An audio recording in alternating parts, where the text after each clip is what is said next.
Hi students, നമ്മൾ ഇന്നത്തെ വീഡിയോയിൽ ഫ്യൂച്ചർ പെർഫെക്റ്റ് കണ്ടിന്യൂസ് ടെൻസിനെ കുറിച്ച് ഡിസ്കസ് ചെയ്യാൻ പോവുകയാണ്.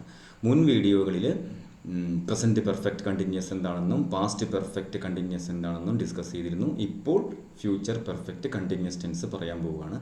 വളരെ സിമ്പിളാണ്. ഇതിൻ്റെ സ്ട്രക്ചറാണ് ഇപ്പോൾ പറയുന്നത്. ഫ്യൂച്ചർ ടെൻസിലെ അവസാനത്തെ ഭാഗമാണ്, നാലാമത്തെ ഭാഗമാണ് future perfect continuous tense. Tense മൊത്തത്തിൽ 12 ഭാഗമുണ്ട്. പ്രസൻറ്റ് ടെൻസ് 4 ഭാഗം, പാസ്റ്റ് ടെൻസ് 4 ഭാഗം, ഫ്യൂച്ചർ ടെൻസ് 4 ഭാഗം. അതിൽ ഫ്യൂച്ചർ ടെൻസിലെ ഏറ്റവും അവസാനത്തെ ഭാഗമാണ് ഫ്യൂച്ചർ പെർഫെക്റ്റ് കണ്ടിന്യൂസ് ടെൻസ്. ടെൻസിൻ്റെ ഏറ്റവും അവസാനത്തെ ഭാഗമാണ് ഫ്യൂച്ചർ പെർഫെക്റ്റ് കണ്ടിന്യൂസ് ടെൻസ്. ഇതോടുകൂടി 12 ഭാഗങ്ങൾ നമ്മൾ ഡിസ്കസ് ചെയ്ത് കംപ്ലീറ്റ് ചെയ്യും. ടെൻസിൻ്റെ 12 ഭാഗങ്ങൾ നമ്മൾ ഡിസ്കസ് ചെയ്യും. ഇതോടുകൂടി ചെയ്ത് കഴിഞ്ഞിരിക്കും. ഓക്കെ, ഈ വീഡിയോ ലാസ്റ്റത്തെയാണ്. ടെൻസ് എന്ന ഭാഗത്തെ 12ാമത്തെ ഭാഗമാണ് ഫ്യൂച്ചർ പെർഫെക്റ്റ് കണ്ടിന്യൂസ് ടെൻസ്. മുൻ വീഡിയോകളിൽ പറഞ്ഞതുപോലെ തന്നെ എല്ലാ കണ്ടിന്യൂസ് ടെൻസിലും വെർബിൻ്റെ ING ഫോമേ ഉപയോഗിക്കൂ. V4നെയാണ് ING ഫോം എന്ന് പറയുന്നത്. V4 വെർബിൻ്റെ 4ാമത്തെ ഫോം V4, അതിനെയാണ് ING ഫോം, അല്ലെങ്കിൽ പ്രസൻറ്റ് പാർട്ടിസിപ്പിൾ എന്നും പറയും. ഓക്കെ, ഇത് അറിഞ്ഞിരിക്കുക. എല്ലാ കണ്ടിന്യൂസ് ടെൻസിലും ING ഫോമേ ഉപയോഗിക്കൂ. അടുത്തതായിട്ട് പ്രസൻറ്റ് പെർഫെക്റ്റ് കണ്ടിന്യൂസ് ടെൻസിൻ്റെ സ്ട്രക്ചർ നമുക്കൊന്ന് നോക്കാം. വലിയ വിഷമമൊന്നുമില്ല. വിൽ ഹാവ് ബീൻ അല്ലെങ്കിൽ ഷാൽ ഹാവ് ബീൻ കഴിഞ്ഞിട്ട് വെർബിൻ്റെ V4 ING ഫോം വന്നാൽ അത് ഫ്യൂച്ചർ പെർഫെക്റ്റ് കണ്ടിന്യൂസ് ടെൻസ് ആയിരിക്കും. സബ്ജക്റ്റ് കഴിഞ്ഞ് എല്ലാ സെൻറ്റൻസിലും സബ്ജക്റ്റ് ഉണ്ടാകുമല്ലോ, പറഞ്ഞിട്ടുണ്ട്, കഴിഞ്ഞ വീഡിയോസിലൊക്കെ പറഞ്ഞിട്ടുണ്ട്. എല്ലാ സെൻറ്റൻസിലും സബ്ജക്റ്റും വെർബും ഉണ്ടാകും. ഇവിടെയും സബ്ജക്റ്റ് ഉണ്ട്. സബ്ജക്റ്റ് കഴിഞ്ഞ് വിൽ ഹാവ് ബീൻ, ബീയിങ് അല്ല, ബീയിങ് അല്ല, ബീൻ, ബീയിങ് അല്ല, ബീനാണ് കേട്ടോ. വിൽ ഹാവ് ബീൻ അല്ലെങ്കിൽ ഷാൽ ഹാവ് ബീൻ കഴിഞ്ഞ് വെർബിൻ്റെ 4ാമത്തെ form present participle form ING form വന്നാൽ അത് ഫ്യൂച്ചർ പെർഫെക്റ്റ് കണ്ടിന്യൂസ് ടെൻസ് ആണ്. പ്രസൻറ്റ് പെർഫെക്റ്റ് കണ്ടിന്യൂസും പാസ്റ്റ് പെർഫെക്റ്റ് കണ്ടിന്യൂസും കഴിഞ്ഞിട്ട് ഫ്യൂച്ചർ പെർഫെക്റ്റ് കണ്ടിന്യൂസ്. ഇതൊന്ന് താരതമ്യം ചെയ്ത് നോക്കുക, പെട്ടെന്ന് കിട്ടും.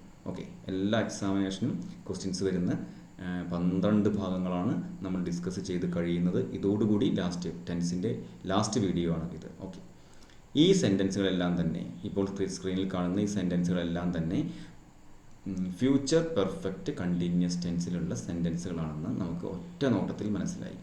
ഫ്യൂച്ചർ പെർഫെക്റ്റ് കണ്ടിന്യൂസ് ടെൻസിൽ ഉള്ള സെൻറ്റൻസുകളാണെന്ന് പെട്ടെന്ന് മനസ്സിലായത് എങ്ങനെയാണ്? കാര്യം വളരെ സിമ്പിളാണ്.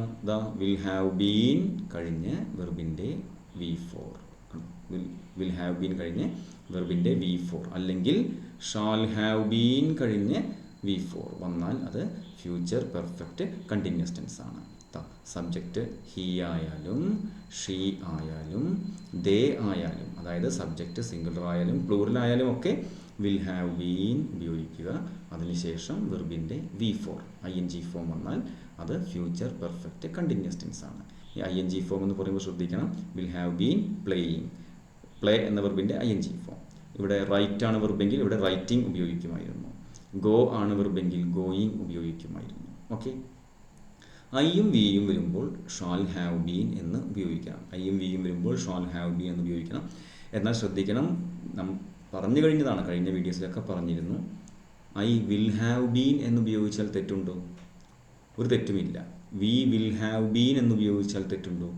ഒരു തെറ്റുമില്ല. ഗ്രാമാറ്റിക്കൽ തെറ്റൊന്നുമില്ല, അർത്ഥമൊന്നും മാറും, ജസ്റ്റ് അർത്ഥമൊന്നും മാറുന്നേ ഉള്ളൂ. ഓക്കെ, ഇതറിഞ്ഞിരിക്കുക. വിൽ ഹാവ് ബീനും ഞാൻ സമ്മപ്പ് ചെയ്യുകയാണ്. ഫ്യൂച്ചർ പെർഫെക്റ്റ് കണ്ടിന്യൂസ് ടെൻസ് ടെൻസിൻ്റെ അവസാനത്തെ ഭാഗം 12ാമത്തെ ഭാഗം ഫ്യൂച്ചർ പെർഫെക്റ്റ് കണ്ടിന്യൂസ് ടെൻസ് ഞാൻ സമ്മപ്പ് ചെയ്യുന്നു. വിൽ ഹാവ് ബീൻ അല്ലെങ്കിൽ ഷാൽ ഹാവ് ബീൻ കഴിഞ്ഞ് വെർബിൻ്റെ 4th ഫോം V4 വന്നാൽ അത് ഫ്യൂച്ചർ പെർഫെക്റ്റ് കണ്ടിന്യൂസ് ടെൻസ് ആണ്.